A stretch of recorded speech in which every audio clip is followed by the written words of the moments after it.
Deus Pai Todo-Poderoso, Criador dos céus e da terra. Creio em Jesus Cristo, seu único Filho, nosso Senhor, o qual foi concebido por obra do Espírito Santo e nasceu da Virgem Maria. Padeceu sob o poder de Pôncio Pilatos, foi crucificado, morto e sepultado, desceu em Hades, ressurgiu dos mortos ao terceiro dia, subiu ao céu e está sentado à mão direita de Deus Pai Todo-Poderoso, de onde há de vir a julgar os vivos e os mortos. Creio no Espírito Santo, na Santa Igreja Universal, na comunhão dos santos, na remissão dos pecados, na ressurreição do corpo, na vida eterna. Amém.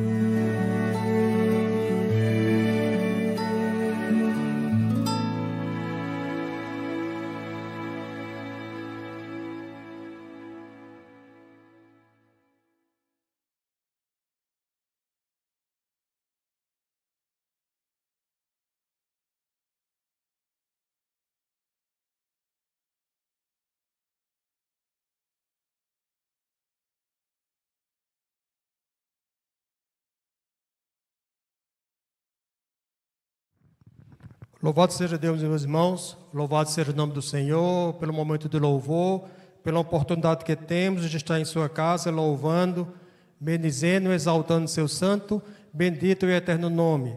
Neste momento foi reservado para nós estarmos aqui meditando um pouco daquilo que o Senhor tem para nos transmitir através da sua palavra.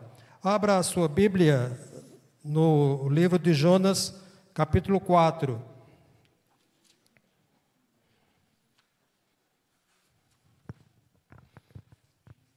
Nós queremos dar as boas-vindas àqueles que nos visitam, àqueles que estão acompanhando também os nossos cultos pelas redes sociais, que sejam abençoados também com a pregação da palavra do Senhor na noite de hoje.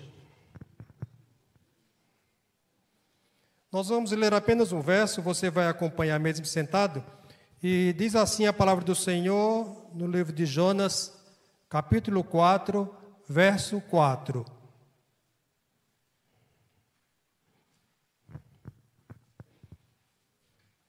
Jonas 4,4 diz assim a palavra do Senhor. E disse o Senhor, é razoável essa tua ira? Oremos. Meu Deus e Pai, louvado Senhor seja teu santo nome. Te agradecemos, Pai amado, por tua palavra, por tudo aquilo que ela tem sido em nossas vidas. Te agradecemos porque ela está sempre falando aos nossos corações. Te pedimos neste momento de mensagem que seja transmitido para a tua igreja aquilo que o Senhor deseja que eu possa assim transmitir. Me usa pela unção do teu Espírito Santo, que o nosso coração seja um solo fértil para a palavra que vai ser pregada. Recebe nosso louvor, recebe nossa gratidão, recebe nossa adoração, em nome de teu Filho, Jesus Cristo. Amém, amém. Louvado seja o nome do Senhor.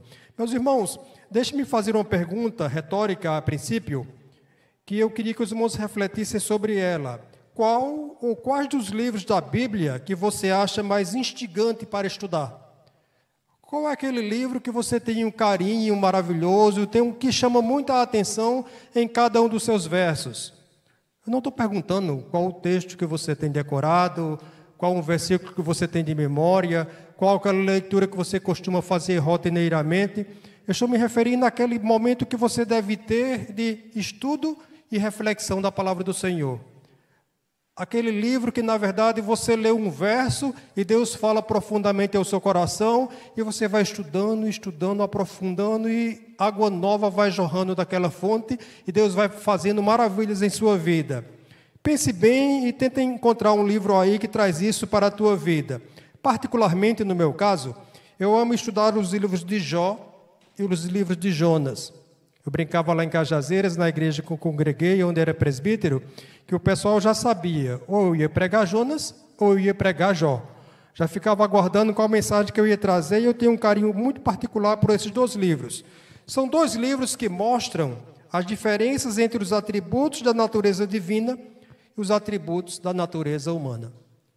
O livro de Jó me chama muita atenção pelo fato de que está registrado ali, os irmãos conhecem muito bem, que há uma batalha espiritual, há uma luta, há o diabo tentando destruir a vida de Jó, e Deus, na verdade, acompanhando tudo aquilo, e começa com a declaração maravilhosa: vistes meu servo Jó, homem íntegro, fiel, temente a Deus. Então, na verdade, você percebe ali como é um livro maravilhoso. E me chama a atenção também, porque Jó, em todo o seu sofrimento, em todas as suas perdas, em toda a sua angústia, ele não tem conhecimento dessa batalha espiritual que está acontecendo. Ele não tem ciência de tudo aquilo que ele está passando, que foi um desafio lançado pelo diabo, tentando questionar a declaração de Deus, quando Deus dizia que ele era fiel. Tanto é que quando ele perde apenas os bens, ele perde ali a família, que já é muita coisa, o diabo ainda diz: mas também o Senhor deixou ele com saúde. Pele por pele, tudo que tem ele dará. E vai agora... O diabo ataca, o diabo destrói a sua saúde, ele apodrece em vida, ele exala mau cheiro, mas continua servindo fielmente ao Senhor. Os amigos se aproximam e o acusam: você deve ter pecado. Deus não ia mandar um castigo tão grande para o homem se ele estivesse na presença do Senhor. Então, do capítulo 1 ao capítulo 42, Deus opera maravilhosamente através da sua palavra, não podia ser diferente em se tratando das Escrituras. E finaliza de um texto belíssimo. Antes eu ouvia falar de ti, agora os meus olhos te veem, agora eu conheço, agora eu tenho um relacionamento com o Senhor. Deus fala maravilhosamente através das Escrituras, Deus fala maravilhosamente através do livro de Jó. O livro de Jonas, meu irmão, tem 4 capítulos. Se você chegar em casa hoje de noite e você for ler, você vai gastar pouco tempo para ler do primeiro capítulo ao capítulo 4. Mas vai ficar inquieto do primeiro versículo ao último versículo, do momento, na verdade, onde você vai encontrar um profeta que é diferente de todos os demais. Um profeta que, na verdade, como nós lemos aqui no capítulo 4, que começa com oração. Veja o que é que diz aí o capítulo 4, verso 1. Com isso, desgostou-se Jonas, extremamente ficou irado. Com isso o quê? Porque Jonas estava irado, porque Jonas estava com desgosto, porque ele pregou e o povo se converteu. Porque Deus mandou ele ir a Nínive, Deus mandou ele ir ali para a capital, mais na Síria, e o povo ouviu a palavra do Senhor e se converteu. Olha que profeta contraditório. E ele está desgostoso, estava, na verdade, extremamente ali triste, extremamente irritado, e a palavra diz que ele estava irado. Ele orou. O texto que nós lemos faz parte de uma oração de um profeta que está questionando a Deus por que Deus é misericordioso, por que Deus teve misericórdia daquele povo, por que Deus teve misericórdia dos ninivitas. Meu irmão, às vezes a gente tem tanto de Jonas dentro da gente, nós somos tão contraditórios. Paulo vai escrever aquilo que a gente quer e que devia fazer de bom, às vezes a gente não faz, mas aquilo que a gente não devia fazer, a gente faz. Só Deus mesmo na sua graça, só Deus mesmo na sua misericórdia, para apesar de eu estar aqui acusando Jonas de ser um profeta contraditório, eu também muitas das vezes sou contraditório, não sirvo ao Senhor da maneira que devia servir, não zelo pela sua palavra da maneira que devia zelar, e estou aqui questionando Jonas. Então, mas você perceba que o Deus que era misericordioso com Jonas, também tem sido misericordioso comigo, também é misericordioso contigo. Louvado seja seu santo e bendito nome. É maravilhoso, é bom demais, na verdade, nós estudarmos a palavra do Senhor E é muito instigante, foi a palavra que eu usei ainda há pouco, estudar mesmo o livro de Jonas, entender o contexto, entender tudo aquilo que ali passava. Mas eu queria também trazer uma outra reflexão para não fazer, na verdade, uma injustiça. Precisamos fazer justiça. Se nós fizéssemos uma pesquisa, pedindo uma definição de alguns personagens bíblicos, em poucas palavras, provavelmente nós encontraríamos as seguintes respostas. Sansão. Como é que você definiria Sansão? Alguém, a maioria da criança ali de escola dominical, a turma dos adultos, passando pelos jovens e adolescentes, uma parcela delas dizia o seguinte: Sansão, em poucas palavras, ele foi seduzido e enganado por Dalila. Pois muito bem, vá na mesma pesquisa. Como é que você define o profeta Daniel? Daniel é a cova dos leões. Os meninos vão desenhar, os adultos vão estudar e vão ver Deus operando maravilhas no livramento dele ali na cova dos leões. Como é que você define o profeta Jonas? Jonas é o mais fácil de definir, um desenho é simples, baleia. Baleia já definiu toda a história do profeta Jonas, e você vai desenhar, você vai lembrar, você vai abrir, vai trazer questionamento se é uma alegoria, se é uma parábola, se de fato aconteceu. E eu me lembro de um pastor que dizia o seguinte: se a Bíblia diz que Jonas foi engolido por um grande peixe, eu acredito até que ele podia ter engolido o peixe. Se a Bíblia assim também dissesse, eu também continuaria acreditando, porque é um desafio. Se você não acredita que Jonas foi engolido por um grande peixe, rasga a página da tua Bíblia. Mas continua rasgando. Vá lá na ressurreição de Jesus, rasga também. Vai lá na serpente no jardim do Éden e vai rasgando, daqui a pouco você só tem a capa. A palavra do Senhor, goste você, creia você ou não creia você, ela é e sempre será a palavra de Deus. Já foi muito atacada, já foi muito questionada, já foi muito combatida, mas continua falando profundamente aos nossos corações, por se tratar da palavra do Senhor. Nós dizíamos que essa é uma leitura e uma definição apressada. É uma definição apressada de Sansão, é uma definição apressada de Daniel, é uma definição apressada de Jonas. Realmente, Sansão foi traído e seduzido por Dalila. Mas a Bíblia relata que ele foi juiz de Israel por 20 anos. Ele foi juiz de Israel por 20 anos e a gente vai reduzir a vida dele a Dalila. Ele foi juiz de Israel, combateu ali os filisteus, combateu defendendo o povo de Deus. Nós vamos resumi-lo ao vacilo que ele teve com Dalila. Daniel foi salvo dos leões, mas não dá para esquecer as interpretações e profundas escatologias registradas em seu livro. Não tem como esquecer as escatologias registradas no livro de Daniel. Não tem como esquecer a sabedoria vindo da parte de Deus, nas interpretações que ele trouxe ali, e ali ficou registrada em seu livro.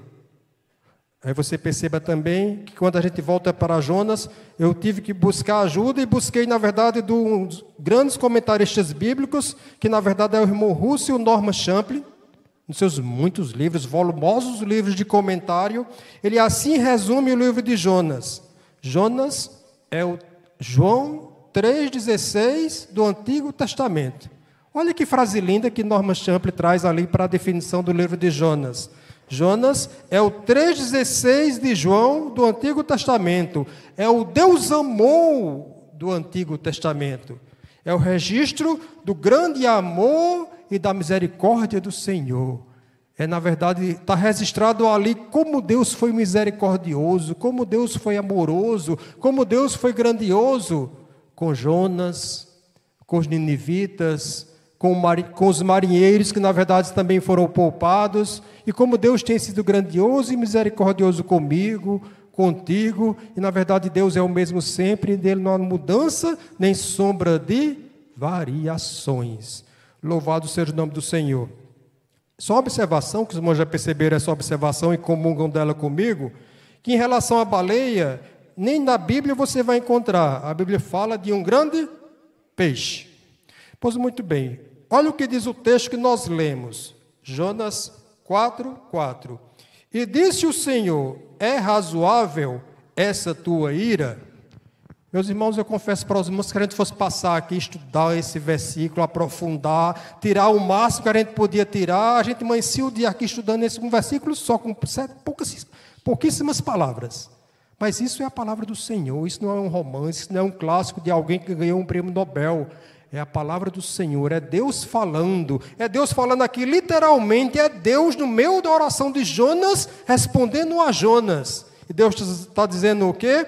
É razoável essa tua ira? Faz sentido você estar irado? Faz sentido você estar magoado? Faz algum sentido você estar aí todo emburrado? Porque eu resolvi poupar os ninivitas da destruição? Que sentido faz tudo isso? E sabe qual é a resposta do profeta? Eu não estou irado não, eu estou muito irado. Eu estou irado e eu quero mesmo é morrer. Mas você perceba como, na verdade, é instigante estudar tudo isso e perceber um pouco da natureza divina e um pouco da natureza humana que a gente retira de textos semelhantes a esse. Então, é nesse sentido que nós vamos tentar extrair algumas lições desse contexto. O contexto de Jonas é muito belo e muito conhecido. Deus começa já convocando Jonas e mandando ele para Nínive. Ele manda Jonas para cá. Para o lado direito, ele vai para o lado esquerdo. Ele pega o navio e vai para Tarsis, sul da Espanha. Alguns comentaristas afirmam que era uma viagem de aproximadamente 3 anos de ida e volta. Não é muito complicado de perceber isso, que nesse momento de pandemia, os fabricantes, que na verdade não são fabricantes, os montadores de celular aqui no Brasil, eles atrasaram as montagens de seus aparelhos. Adiaram os lançamentos de seus aparelhos. Por quê? Porque um navio com seus containers carregados de peças para chegar até aqui demora 4 meses. E a pandemia quebrou essa ordem de produção. Então, se um navio saindo da China para chegar no Brasil hoje demora 4 meses com seus containers, bote aí alguns 200, 300 anos antes de Cristo, 3 anos, ida e volta, né? Interessante é que a Bíblia diz que ele pagou a passagem e foi dormir. Pegou o celular, ficou navegando lá, assistindo alguns filmes no Netflix, no porão do navio. Mas aí Deus dá uma sacudida, né? Dá uma soprada ali no mar, quase que na verdade o navio vai a pique, os marinheiros clamam aos seus deuses e não tem resposta nenhuma. Começa a jogar tudo que tem fora, tentando poupar o navio daquele naufrágio, enquanto é um profeta dormindo lá no porão. E por que você não está orando para o seu Deus, para Deus nos livrar de tudo isso? Aí ele vai explicar que aquilo que está acontecendo, a culpa é dele. Porque ele estava fugindo do Deus de Israel. Interessante é que o texto diz assim: do Deus de Israel, ninguém foge. E quem estava dizendo isso eram marinheiros pagãos. Como é que você tem coragem de fugir do Deus de Israel? Do Deus de Israel ninguém foge. E eles continuam ali tentando livrar o navio. Até que ele atende a orientação, joga o profeta no mar, o resto da história os irmãos conhecem, e Deus, na verdade, o resgata, pega carona ali no grande peixe, bota ele na praia e dá ordem novamente para ele. Agora vá para Nínive, eu já lhe dei uma lição, o rumo é Nínive, não é Tarsis. Vá lá e prega a minha palavra. Dava 3 dias, segundo a Bíblia, para circular a cidade ali e pregar a palavra do Senhor. Ele gastou 1 dia, armou ali uma barraca, esperou a cidade ser destruída, mas percebeu que o povo se arrependeu. O povo se converteu. Como a gente diz nos dias de hoje, o povo aceitou Jesus, o povo entregou a vida ao Senhor, o povo se arrependeu dos seus pecados e Deus poupou. Tem uma expressão que é tão difícil nós entendermos, meus irmãos, e Deus se arrependeu do que ia fazer. Humanamente falando, não tem como a gente entender que Deus se arrepende, porque Deus é onisciente, onipotente, onividente. Humanamente até a gente consegue entender, mas da parte de Deus não. Deus mudou a situação daquela cidade quando eles se arrependeram. Aí a gente chega agora do capítulo 4, e o profeta ficou irado, e o profeta orou, e o profeta pediu a morte, e o profeta pediu que, na verdade, Deus o matasse. E nesse contexto de João 4,4, nós vamos tirar as lições. Primeira lição: atributos da natureza de Deus. tentar resgatar aqui alguns atributos da natureza de Deus a partir desse texto. Primeiro atributo: Deus é intensamente pessoal e preocupa-se com todos. Deus é intensamente pessoal e preocupa-se com todos. Deus é intensamente pessoal. Chamava Adão pelo nome. Conhecia Jonas como ninguém mais pode conhecer.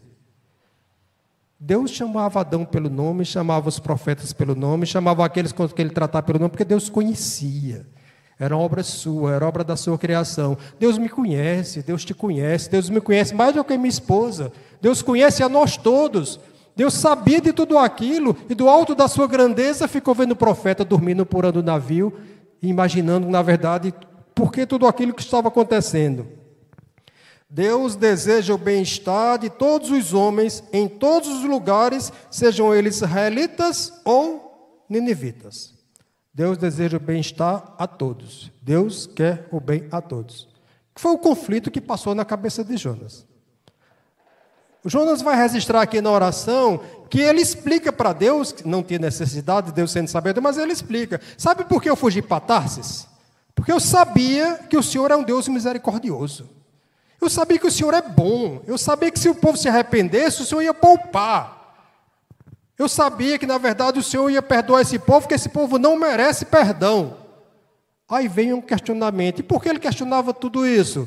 Porque na cabeça nacionalista dele, os israelitas, os judeus, mereciam o perdão da parte de Deus. Os ninivitas não. Mas ele esquece de uma coisa. Outros e grandes profetas traziam também a palavra do Senhor para os judeus, para os israelitas, e eles desprezavam. Eles continuavam na idolatria, eles continuavam abandonando a comunhão com o Senhor. Mas ele achava que não, que Deus era dele. Que Deus era dele, tão somente dele, na nação dele. Muitas vezes nós somos sectários. Deus está na minha igreja, fala na minha igreja. Amém, louvado seja o nome do Senhor. E Deus fala o tempo todo, nem que seja por um jumento, mas Ele fala. Ele fala sempre, fala a todos. Deus ama, na verdade, que é o bem de todos. Foi Deus quem escolheu Jonas para levar a mensagem aos ninivitas. Não foi Jonas que se dispôs. Foi Deus quem escolheu. Um comentarista, Ellison, estudando o Antigo Testamento, ele traz uma informação interessante. Era aproximadamente 950 quilômetros entre a Palestina e Nínive, que hoje está na região ali do Iraque. 950 quilômetros para você levar aquela mensagem. Aí você tinha que ir a pé, pelo deserto, pelas montanhas, 3 meses caminhada a pé. Morei alguns anos ali em Cajazeiras, de João Pessoa a Cajazeiras são 500 quilômetros. Da Palestina, de onde Jonas estava, até Nínive, 950 de deserto, a pé. Né? De deserto, de poeira, de calor, para levar uma mensagem a um povo que, segundo a orientação dele, nem merecia a misericórdia do Senhor. Mas ele foi, depois daquela carona no peixe. Pois muito bem, volta para cá. Deus conhecia Jonas, conhecia também a maldade e a extrema violência dos habitantes de Nínive. Os ninivitas ali na Síria eram guerreiros cruéis. Eles tinham o costume de cortar a cabeça das pessoas que eles matavam e eram derrotados e acumulavam lá na cidade. Tinham o hábito de tirar a pele daqueles que, na verdade, eles venciam. Tinham o hábito de empalar aqueles que eles venciam, sentavam eles no estaca e deixavam lá no deserto. Imagina Jonas agora, você vai lá pregar a minha palavra para ele. É para esses daí que você vai pregar, porque eles merecem também misericórdia. Você já imaginou tudo isso? Você já imaginou como Deus é misericordioso? Como Deus é bom? Como, na verdade, a misericórdia do Senhor está aqui no seu primeiro atributo, porque Ele é intensamente pessoal e preocupa-se com todos, inclusive com esses ninivitas. Pois muito bem. Foi Deus quem, na verdade, poupou os marinheiros quando acalmou o mar, após Jonas ser lançado nas águas revoltas. Lá o navio estava quase na pique, na verdade estavam quase afundando. Aí a Bíblia, por isso que eu pedi para você depois ler o livro de Jonas em casa, que no início os marinheiros clamavam aos seus deuses com D minúsculo, a deuses pagãos. E nada de dar resposta, parecia Elisa lá no Monte Carmelo, né? Clama, vai que Deus está dormindo, vai que Ele saiu para fazer um lanche e não vai atender vocês. Continue clamando, não era assim que Elias dizia? Pois muito bem, estava aqui os ninivitas clamando e nem uma tampa de garrafa de resposta veio. Mas aí, no momento que eles lançam Jonas no mar, que o mar se acalmam, aí eles agora oram. Mas orar um Senhor com S maiúsculo, orar um Deus diferente, orar um Deus que na verdade estavam reconhecendo que o Deus que Jonas servia não era um Deus qualquer, era um Deus todo-poderoso. Aleluia, louvado seja o nome do Senhor. Deus foi misericordioso também com esses marinheiros. Deus é intensamente pessoal, Ele conhecia os ninivitas, também conhecia Jonas. Deus é intensamente pessoal, Ele nos conhece como mais ninguém nos conhece. Ele me conhece, Ele te conhece, Ele me vê, Ele te vê, Ele sabe das minhas lutas, das tuas lutas, das vitórias, das dificuldades, dos momentos que a gente, na verdade, nesse momento de pandemia, alguns estão passando dificuldades de ordem física e muitos estão passando dificuldades de ordem econômica, outros estão passando de dificuldades de saúde mental, enfrentando momentos de apatia, de depressão, de ansiedade, mas Deus vê. E Deus mandou um recado para ali, para os marinheiros, e tem mandado, Deus manda recado o tempo todo, às vezes a gente faz de surdo e que não ouve. Deus fala o tempo todo, nós é que muitas vezes não damos ouvidos à sua palavra. Deus é um Deus intensamente pessoal, Ele tem me poupado, Ele tem te poupado nas tempestades, mesmo quando nós merecíamos perecer. Muitas das vezes merecíamos perecer, mas Ele tem nos poupado. Ele é um Deus intensamente pessoal, foi o primeiro atributo. Segundo atributo, Deus é absolutamente justo. Além de ser intensamente pessoal, Deus é justo. Não é apenas justo, Ele é absolutamente justo. Deus é absolutamente justo em seus relacionamentos com o homem, mesmo quando pune. Deus é justo mesmo quando disciplina, porque Ele está sendo justo. Ele, na verdade, está nos disciplinando para que possamos aprender, para que possamos corrigir a nossa rota, para que, na verdade, a gente possa voltar a ter um bom relacionamento com Ele. Deus não tolera o pecado, nem entre os ímpios, nem entre os que o servem. Deus não tolerou o pecado de Sodoma e Gomorra. Deus não tolerou os pecados dos cananeus. Deus não tolerou os pecados do rei Davi. Deus não tolerou os pecados dos ninivitas. Deus não tolera o pecado. Deus não se agrada do pecado. O pecado é uma mudança de rota. Literalmente falando, é quando, na verdade, você devia ir para um lado, você está indo para o outro. Você desviou a sua rota. Você desviou dos planos que Deus tinha para a sua vida.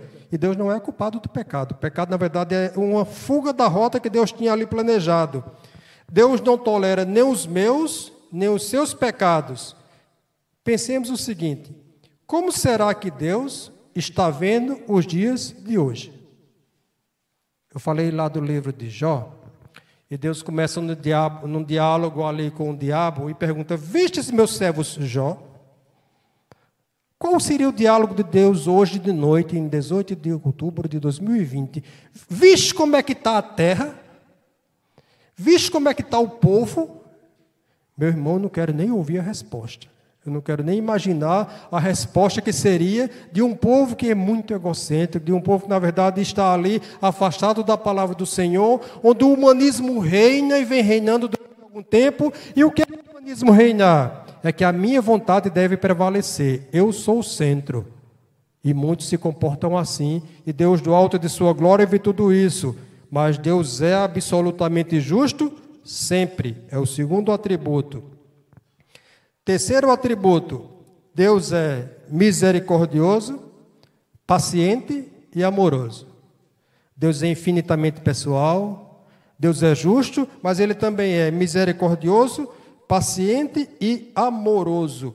Deus foi misericordioso, paciente e amoroso com Ló, quando ele foi arrastado de Sodoma. Ló não saiu de Sodoma, não. Ló foi arrastado pelo anjo. E Deus foi paciente e misericordioso com ele. Também foi paciente e misericordioso com Raabe e sua família. Por quê? Porque além de cananeia, ela era uma prostituta, ela estava ali afastada da vontade de Deus, mas quando os espias de Josué chegaram, e ela sabia aquela história, ela reconheceu a grandeza de Deus. Interessante dessa passagem de Raabe é que a gente vai contar uma história ali das antigas. Por que é uma história das antigas?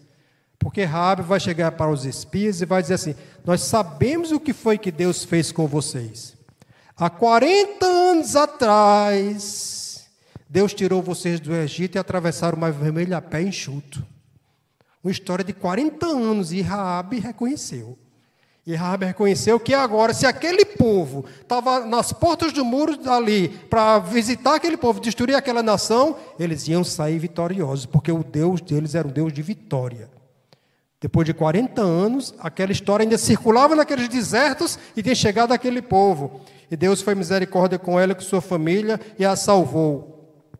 Deus foi gracioso, paciente e amoroso com o rei Davi quando ele pecou. Nosso tribunal, nosso júri, dando uma de advogado de acusação, de promotor e juiz ao mesmo tempo, Davi não escapava nem de longe. Davi ia direto ali para uma punição dura. Como é que pode ele fazer tudo aquilo? Como se tivéssemos autoridade para questionar Davi. Mas Deus foi gracioso, paciente e misericordioso com Davi. Deus foi misericórdia e amoroso com os ninivitas, quando eles se arrependeram após a curta mensagem de Jonas. Se você estiver com o livro de Jonas aberto, vá para o capítulo 3, verso 4. Veja aí o que é que diz o capítulo 3, verso 4 de Jonas. Começou Jonas a percorrer a cidade, a caminho de um dia, e pregava e dizia: ainda 40 dias e Nínive será subvertida. A mensagem de Jonas ali naquela cidade, passando, anunciando para todo mundo ouvir, era essa daí: daqui a 40 dias, Nínive será destruída. É a mensagem de meio versículo. Uma mensagem que tem aqui 7 palavras. Uma mensagem que aos olhos ali de algum teólogo, não, essa mensagem está faltando muita coisa. Faltou introdução, faltou uma argumentação, faltou ilustração, faltou ali uma conclusão. Como essa mensagem ela vai render frutos? Uma mensagem com 7 palavras dizendo só isso, dizendo que Deus vai destruir, que depois de 40 dias Deus vai destruir. Ninguém vai se converter ouvindo isso daí. Ninguém vai se motivar a buscar o Senhor ouvindo isso daí.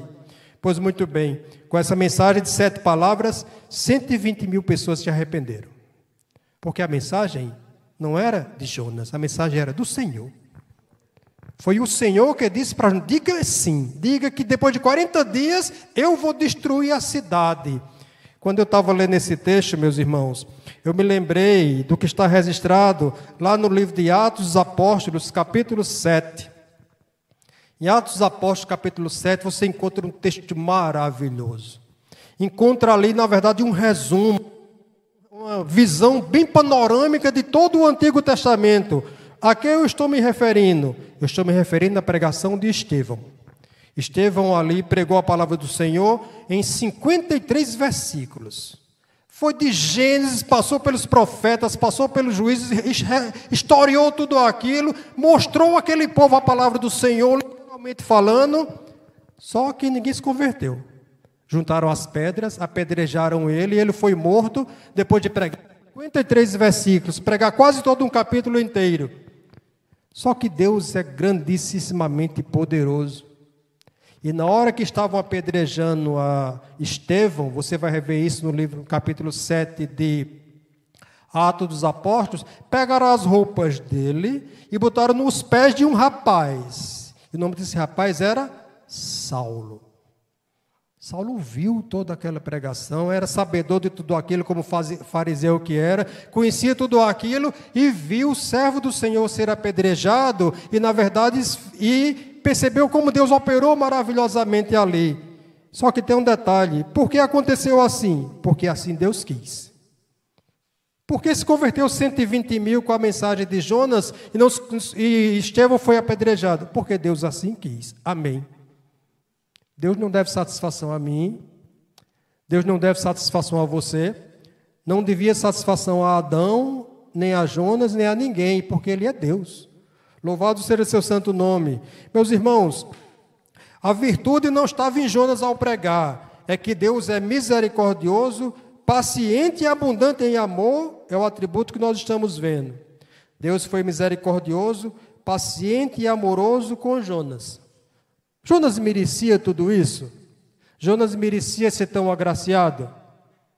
Eu vou devolver com a pergunta retórica. Nós merecíamos?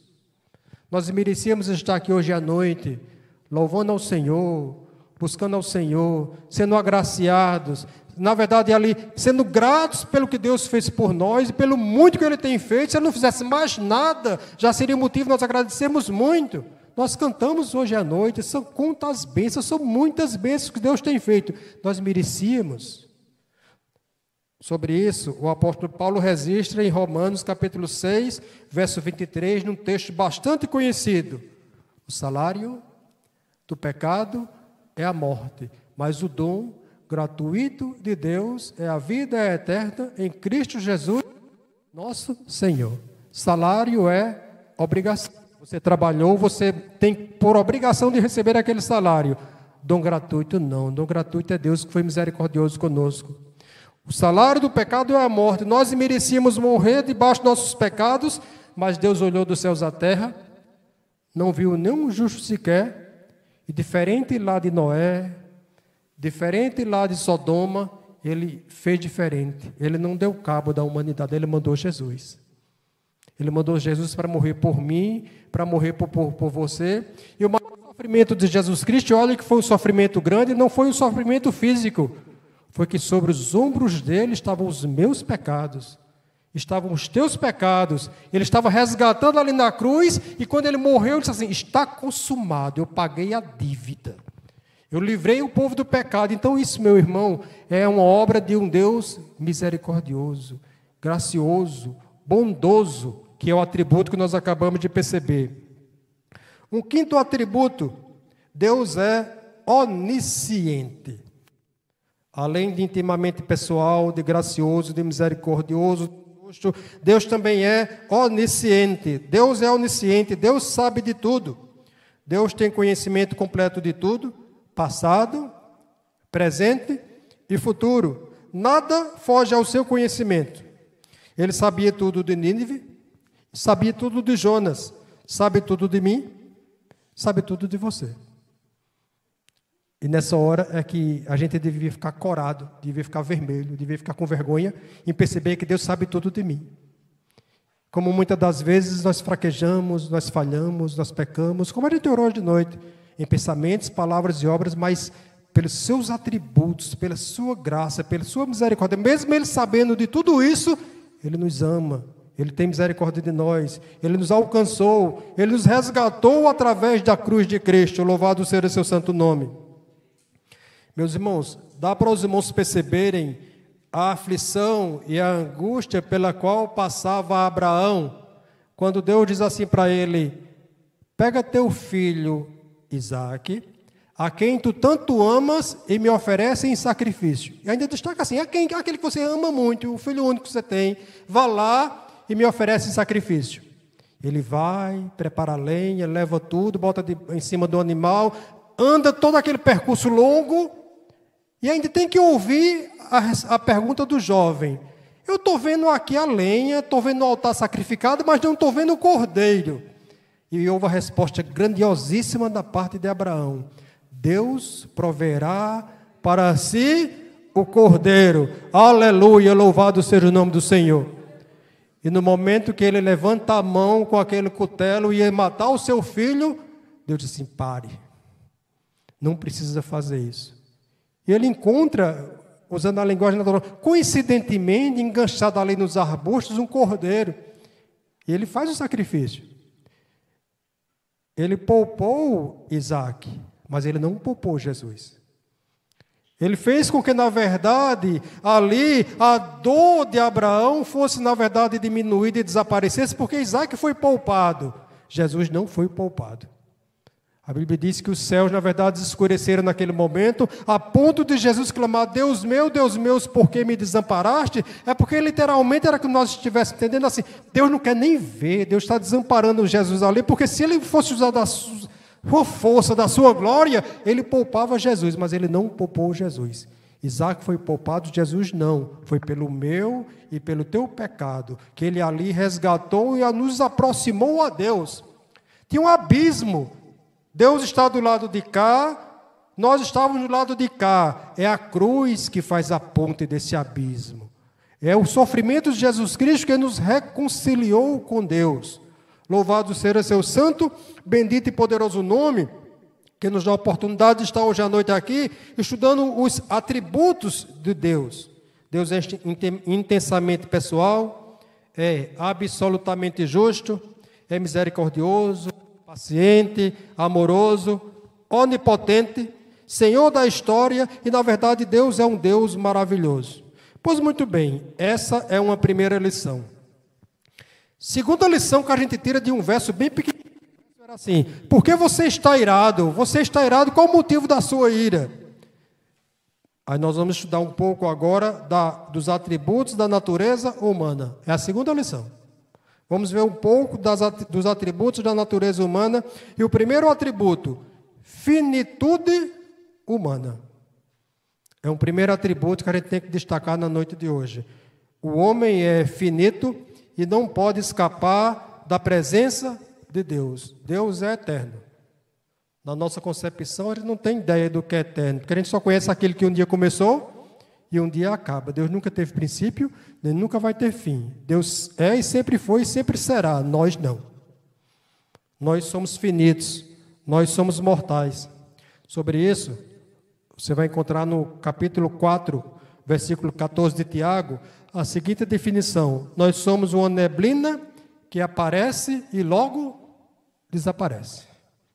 Nós somos uma neblina. Quem é natural de Campina Grande, eu conheço um pouco a cidade mais fria, de manhã vai estar aquela nuvem, aquele nublado ali, o carro você vai ter que limpar o para-brisa, que na verdade está nublado, mas daqui a pouco desapareceu. Quando o sol bater, aquela neblina vai embora. Isso aí somos nós somos uma neblina. Hoje estamos, amanhã não estamos mais. E tem muita gente que pensa que é uma chuva forte, é uma neblina. Tem muita gente se achando uma tempestade, é uma neblina. Vai passar, na verdade, porque um dos primeiros atributos que a gente está estudando aqui é essa finitude humana. Eu estava assistindo às aulas do seminário e me chamou a atenção a definição de um dos professores. E um dos professores me trouxe uma seguinte definição: seremos esquecidos após a nossa quarta geração. Olha que coisa interessante. Nós seremos esquecidos após a nossa quarta geração. Eu fiquei preocupado com isso, pensando nisso, e vou trazer aqui um desafio para os irmãos. Você saberia dizer algo sobre os pais dos seus avós, pelo menos os nomes? Pensa aí um pouquinho. A história de vida do pai dos teus avós, a quarta geração para trás. O nome deles foram esquecidos. Nós não conhecemos. Os judeus generosos, estudiosos das genealogias, talvez conheçam, nós não. Foram esquecidos, nós seremos esquecidos. A gente briga tanto, quer tanto, luta tanto, almeja tanto, arenga tanto. Tem gente ali que no momento do velório não está nem zelando pelo corpo que está ali na sala, estão brigando pela herança daquele que está partindo, esquecendo que também vão partir, que também vão ser esquecidos. Nós somos finitos, meus irmãos, nós somos mortais. Hoje nós estamos e somos, amanhã nem seremos, nem estaremos. O cemitério está cheio de pessoas que não podiam parar. O cemitério está cheio de pessoas que se julgavam insubstituíveis. Como vai ficar a empresa quando eu partir? Talvez melhor ou talvez pior. Que diferença faz? Você partir vai ser esquecido. Talvez vire uma foto na parede, se alguém até der lembrado de colocar, e coloca até o nome para que a pessoa identifique quem é, porque pela foto só, talvez nem lembre. Meus irmãos, somos mortais e finitos, rico e pobre, cultos e iletrados, branco, negro, azul, amarelo. Todos nós somos, na verdade, mortais e finitos. Isso mexe no nosso ego, sabe por quê? Porque é bom viver. E nós só temos vida porque Deus quis demonstrar o nosso amor nos criando, na sua graça, na sua misericórdia. E a gente fica inquieto de pensar sobre isso, mas o problema não é nem a morte. O problema é aquilo que está registrado lá em Hebreus, que depois da morte resta o... Aí é um problema grande. Aí, meu amigo, aí é um grande problema. Se depois da morte... Uma vez eu estava comentando com alguns alunos, quando estava em sala de aula, e comentávamos justamente sobre isso daí. Você morre, chega à presença de Deus, e Deus vai perguntar, e aí? O que é que você fez da vida que eu lhe dei? O que é que Jesus Cristo representou para você enquanto você esteve vivo? Bem, dá para fazer uma recuperação? Eu posso voltar lá e tentar corrigir os negócios que eu errei? Na parábola do rico e Lázaro, ele sabia que não podia. Então, deixa eu mandar avisar os meus familiares para que eles aprumem lá, para não passar a vergonha que eu estou passando agora. Não. Lá, eles têm a lei e os profetas. Lá eles têm as escrituras, lá eles têm as pessoas anunciando. Depois da morte resta o juízo. E um primeiro atributo divino, humano, é essa finitude humana. Um segundo atributo da natureza humana é que, na verdade, a natureza humana ela é uma só. O ser humano ele tem por natureza ser um só. E veja o que diz em Romanos capítulo 3, versículo 23. Romanos 3, 23. Porque todos pecados destituídos estão da glória de Deus. Na versão corrigida. Isso aqui porque dá para a gente entender com muita ciência. Porque todos, foi alguns, foi a maioria, porque todos pecaram e destituídos estão da glória de Deus. Todos nós, meus irmãos, herdamos o pecado de Adão. Todos nós, como diz no Salmo 51, que a gente também leu hoje à noite, fomos concebidos em pecado. Em pecado nós fomos concebidos. Ninguém ensina ninguém a pecar, a pessoa já nasce ali no seu DNA. E se não fosse a graça e a misericórdia do Senhor nos resgatar e fazer do velho homem uma nova criatura, ainda estaríamos envolvidos em todo esse pecado. Mas o crente não peca?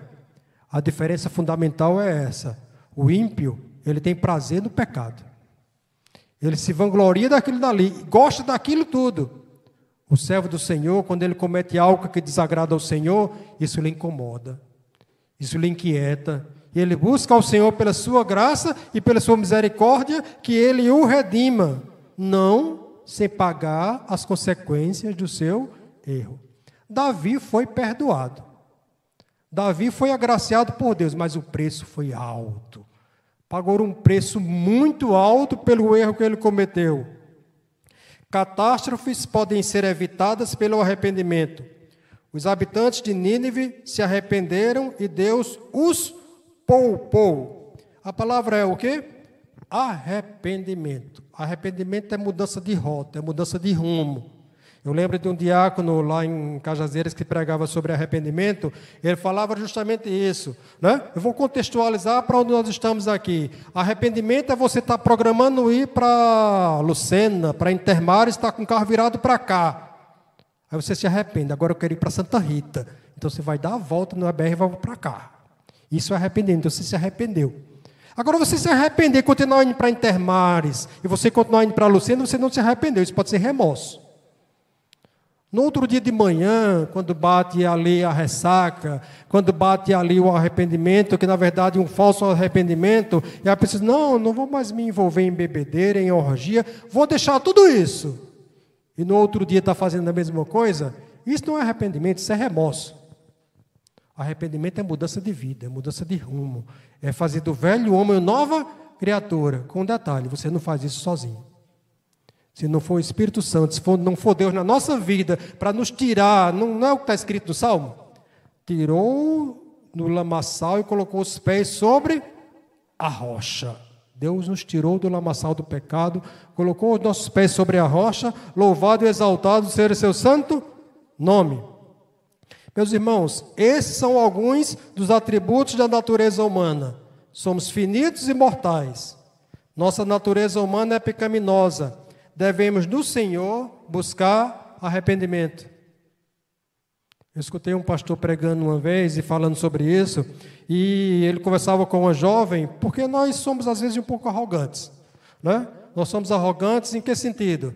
Eu ganhei 3.000 almas para Jesus. Tu ganhou quantas almas? Eu ganhei 2 almas para Jesus. Então, o pobre de Estevão não ganhou ninguém ali, nos 53 versículos dele. Nós não ganhamos nada. É o Espírito Santo quem convence o homem do pecado, da justiça e do juízo. Nós somos usados por Deus, mas é Deus quem moldou. Você já imaginou o que é um profeta? Está no meio de uma cidade, vai dizer, quem é aquele profeta? Não, ele é judeu, ele é lá de Israel, então ele é louco, porque nós somos inimigos dele. O que é que ele está dizendo? Ele está dizendo que daqui a 40 dias, Deus vai destruir tudinho. Então é aquele tipo de mensagem de guerreiros que cortava a cabeça, que empalava, que tirava a pele, que matava, que cortava ali o ventre das grávidas, que na verdade matava as crianças e os jovens. Ele está louco, nós vamos matá-lo. Isso é a natureza humana. Só que o Espírito Santo nos convence do pecado, da justiça e do juízo. O povo se arrependeu. O povo jejuou. A Bíblia diz que até os animais foram, na verdade, impelidos a jejuar. Deus se arrependeu, Deus mudou, na verdade, o destino que Ele queria dar para aquela nação, naquela conjuntura, naquele momento. Só Deus, pela sua graça e pela sua misericórdia, pode fazer tudo isso. Meus irmãos, nós vamos concluir. E na conclusão, eu queria destacar o seguinte. Deus perguntou a Jonas, é razoável essa tua ira? Faz sentido essa sua raiva? Que sentido faz essa sua raiva? Para Jonas, parecia fazer sentido. Para Jonas, parecia ser razoável. Não fazia sentido não destruir os ninivitas sobre fogo. Talvez, no lugar dele, nós pensássemos o mesmo. Se você chegar em casa e continuar lendo o capítulo 4, você vai ver que Jonas arma um barraco, bota ali umas folhas sobre o barraco, fica sentado ali e diz assim, eu vou esperar Deus se arrepender de ter se arrependido. Porque Deus disse que era 40 dias. Então eu vou ficar aqui sentado que eu quero ver o fogo descer. Eu quero ver aquele povo sofrer. Eu quero que eles, na verdade, sejam julgados e condenados e massacrados pelo poder de Deus, pela justiça de Deus. Passa a noite, aí Deus faz nascer uma árvore, uma brota ali, alguma coisa que dá uma sombra maravilhosa. Ele fica feliz. Mas Deus também faz nascer uma lagarta e a lagarta destrói a árvore. Aí pede para morrer de novo. Rapaz, para pedir para morrer. Deus livrou ele do ventre do grande peixe, ele pedindo para morrer o tempo todo. E conclui, veja aí o que está escrito no capítulo 4 de Jonas, versículo 10. Diz assim a palavra do Senhor. Jonas 4, 10. Tornou o Senhor, tens compaixão da planta que não te custou trabalho, a qual não fizeste crescer, que numa noite nasceu e numa noite pereceu, não hei de eu ter compaixão da grande cidade de Nínive, em que há de mais de 120.000 pessoas, que não sabem discernir entre a mão direita e a mão esquerda, e também de muitos animais. Meus irmãos, tem alguns filmes que são bem interessantes, tem alguns livros que são muito bons, porque eles terminam, mas não concluem. Eles terminam com pergunta, eles terminam com mistério. E o mistério, aprenderam na Bíblia, aprenderam aqui com o livro de Jonas. É feita uma pergunta, qual foi a resposta? Jonas mudou? Essa pergunta não foi para Jonas, essa pergunta foi para mim, foi para você. Será que eu não vou ter misericórdia daquele povo que, Jonas, você conhece a minha palavra, você é conhecedor, você citou Êxodo, você citou Deuteronômio, você citou a minha palavra que diz que eu sou misericordioso. Esse povo não conhece nada de Deus, esse povo não sabe qual é a diferença da mão esquerda para a mão direita, mas eu tive misericórdia dele. Eu tive misericórdia dele, mesmo eles não conhecendo, porque eles se arrependeram. Meus irmãos, eu vou realmente concluir lendo um texto muito conhecido e maravilhoso que diz o seguinte, Lamentações de Jeremias, capítulo 3, versículo 22 e 23. Diz assim a palavra do Senhor: as misericórdias do Senhor são a causa de não sermos consumidos, porque as suas misericórdias não têm fim. Novas são a cada manhã, grande é a sua fidelidade. As misericórdias do Senhor são a causa de nós não sermos consumidos e elas se renovam a cada manhã. Amanhã a misericórdia do Senhor ainda é melhor do que hoje. E terça ainda é melhor do que a de segunda e a de domingo. E essa misericórdia do Senhor é a causa de nós não sermos destruídos, nós não sermos consumidos. Que Deus nos abençoe por sua infinita graça e eterna misericórdia. Amém? Oremos ao Senhor. Meu Deus e Pai, te agradecemos, Senhor amado, pela oportunidade que o Senhor nos concedeu de estarmos aqui meditando em Tua Palavra. Pai amado, muitas vezes nós nos comportamos como Teu profeta. Somos rebeldes, somos desobedientes à Tua vontade, fazemos aquilo que queremos fazer e mesmo assim, às vezes, afastando-nos de Ti. Mas o Senhor nos resgata, o Senhor nos traz de volta a Tua presença e nos dá um novo rumo para as nossas vidas. Te agradecemos pela possibilidade que tivemos de meditar um pouco na Tua Palavra, que essa Palavra fique ali na nossa mente para que a gente possa refletir como o Senhor é grande, como o Senhor é bondoso, como o Senhor é misericordioso, como o Senhor é justo, como o Senhor é onipotente, como o Senhor é onisciente, como nós somos falhos, como nós somos finitos, somos mortais, mas acabamos de ler que a Tua misericórdia é a causa de nós não sermos consumidos e ela se renova, ela não se acaba, ela não se desgasta, ela não se arranha, ela se renova a cada manhã. Somos gratos por tudo isso, em nome do Teu amado Filho Jesus Cristo. Amém, amém. Louvado seja o nome do Senhor. You're my beloved, you're my bride, to sing